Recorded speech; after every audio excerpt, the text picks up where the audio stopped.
بھائیوں اور دوستو، ابھی میں نے تمہارے سامنے کلمہ طیبہ کے معنی بیان کیے ہیں۔ اب اسی سلسلے میں ایک اور پہلو کی طرف تم کو توجہ دلاتا ہوں۔ تم اقرار کرتے ہو کہ اللہ تمہارا اور ہر چیز کا مالک ہے۔ اس کے کیا معنی ہے؟ اس کے معنی یہ ہیں کہ تمہاری جان تمہاری اپنی نہیں، خدا کی ملک ہے۔ تمہارے ہاتھ اپنے نہیں، تمہاری آنکھیں اور تمہارے کان اور تمہارے جسم کا کوئی عضو تمہارا اپنا نہیں۔ یہ زمینیں جن کو تم جوتتے ہو، یہ جانور جن سے تم خدمت لیتے ہو، یہ مال اسباب جن سے تم فائدہ اٹھاتے ہو، ان میں سے بھی کوئی چیز تمہاری نہیں۔ ہر چیز خدا کی ملک ہے اور خدا کی طرف سے عطیے کے طور پر تمہیں ملی ہے۔ اس بات کا اقرار کرنے کے بعد تمہیں یہ کہنے کا کیا حق ہے کہ جان میری ہے، جسم میرا ہے، مال میرا ہے اور فلاں چیز میری ہے؟ دوسرے کو مالک کہنا اور پھر اس کی چیز کو اپنی قرار دینا بالکل ایک لغو بات ہے۔ اگر در حقیقت یہ بات سچے دل سے مانتے ہو کہ ان سب چیزوں کا مالک خدا ہی ہے، تو اس سے دو باتیں خود بخود تم پر لازم ہو جاتی ہیں۔ ایک یہ کہ جب مالک خدا ہے اور اس نے اپنی ملکیت امانت کے طور پر تمہارے حوالے کی ہے، تو جس طرح مالک کہتا ہے اسی طرح ان چیزوں سے کام لینا چاہیے۔ اس کی مرضی کے خلاف ان سے کام لیتے ہو تو دھوکہ بازی کرتے ہو۔ تم اپنے ان ہاتھوں اور پاؤں کو بھی اس کی پسند کے خلاف ہلانے کا حق نہیں رکھتے۔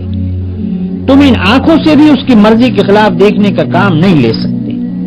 تم کو اس پیٹ میں بھی کوئی ایسی چیز ڈالنے کا حق نہیں ہے جو اس کی مرضی کے خلاف ہو۔ تمہیں ان زمینوں اور ان جائیدادوں پر بھی مالک کے منشا کے خلاف کوئی حق حاصل نہیں ہے۔ تمہاری بیویاں جن کو تم اپنی کہتے ہو اور تمہاری اولاد جن کو تم اپنی کہتے ہو، یہ بھی صرف اس لیے تمہاری ہیں کہ تمہارے مالک کی دی ہوئی ہے۔ لہذا تم کو ان سے بھی اپنی خواہش کے مطابق نہیں بلکہ مالک کے حکم کے مطابق ہی برتاؤ کرنا چاہیے۔ اگر اس کے خلاف کرو گے تو تمہاری حیثیت غاصب کی ہوگی۔ جس طرح دوسرے کی زمین پر قبضہ کرنے والے کو تم کہتے ہو کہ وہ بے ایمان ہے، اسی طرح اگر خدا کی دی ہوئی چیزوں کو تم اپنا سمجھ کر اپنی مرضی کے مطابق استعمال کرو گے یا خدا کے سوا کسی اور کی مرضی کے مطابق ان سے کام لو گے تو وہی بے ایمانی کا الزام تم پر بھی آئے گا۔ اگر مالک کی مرضی کے مطابق کام کرنے میں کوئی نقصان ہوتا ہے تو ہوا کرے، جان جاتی ہے تو جائے، ہاتھ پاؤں ٹوٹتے ہیں تو ٹوٹے، اولاد کا نقصان ہوتا ہے تو ہو، مال و جائیداد برباد ہو تو ہوا کرے، تمہیں کیوں غم ہو؟ جس کی چیز ہے وہی اگر نقصان پسند کرتا ہو تو اس کو حق ہے۔ ہاں، اگر مالک کی مرضی کے خلاف تم کام کرو اور اس میں کسی چیز کا نقصان ہو تو بلا شبہ تم مجرم ہو، کیونکہ دوسرے کے مال کو تم نے خراب کیا۔ تم خود اپنی جان کے مختار نہیں ہو۔ مالک کی مرضی کے مطابق جان دو گے تو مالک کا حق ادا کر دو گے، اس کے خلاف کام کرنے میں جان دو گے تو یہ بے ایمانی ہوگی۔ دوسری بات یہ ہے کہ مالک نے جو چیز تمہیں دی ہے اس کو اگر تم مالک ہی کے کام میں صرف کرتے ہو تو کسی پر احسان نہیں کرتے، نہ مالک پر احسان ہے نہ کسی اور پر۔ تم نے اگر اس کی راہ میں کچھ دیا یا کچھ خدمت کی یا جان دے دی جو تمہارے نزدیک بہت بڑی چیز ہے، تب بھی کوئی احسان کسی پر نہیں کیا۔ زیادہ سے زیادہ جو کام تم نے کیا وہ بس اتنا ہی تو ہے کہ مالک کا حق جو تم پر تھا وہ تم نے ادا کر دیا۔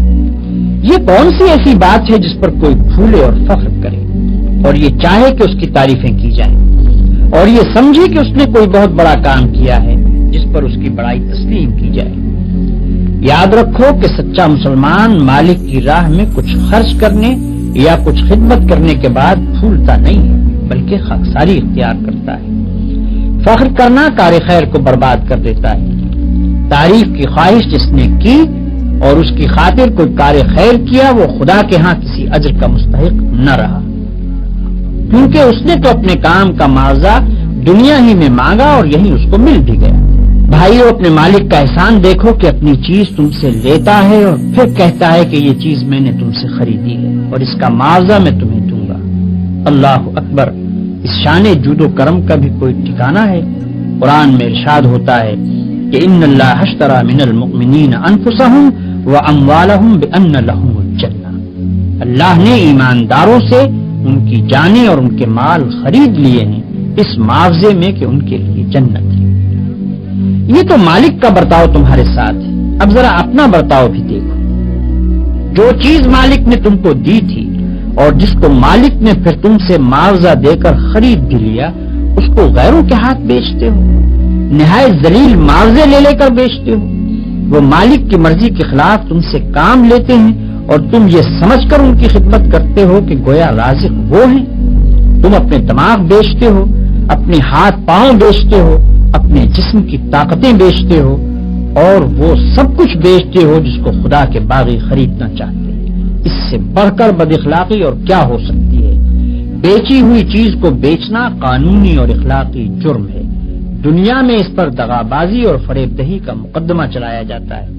کیا تم سمجھتے ہو کہ خدا کی عدالت میں اس پر مقدمہ نہیں چلایا جائے گا؟